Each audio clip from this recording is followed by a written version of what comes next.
ইংরেজি নববর্ষের দ্বিতীয় দিনে 3,28,68,084 টাকা বরাদ্দে উধারবন্দ জেলা শিক্ষা ও প্রশিক্ষণ প্রতিষ্ঠানের নয়া ভবন নির্মাণের শিলান্যাস করে বিধায়ক মিহির কান্তি সোম।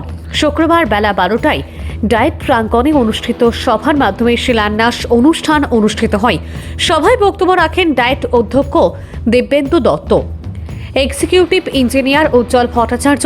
সভায় উপস্থিত ছিলেন ডিএনএইচএস স্কুলের অধ্যক্ষ নীলমণি দাস, জেলা পরিষদ সদস্য রোহিত সিং, জিপি সভানেত্রী কাকুলি কর, আঞ্চলিক পঞ্চায়েত সদস্যা অমিতা চক্রবর্তী প্রমুখ।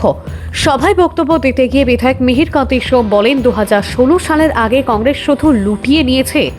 2016 সালে বিজেপির সরকার গঠনের পর থেকেই উধারবন্দ সমষ্টির আমূল পরিবর্তন হয়েছে এবং আগামীতে অসম্পূর্ণ কাজগুলো সম্পন্ন হবে বলে তিনি আশাবাদী।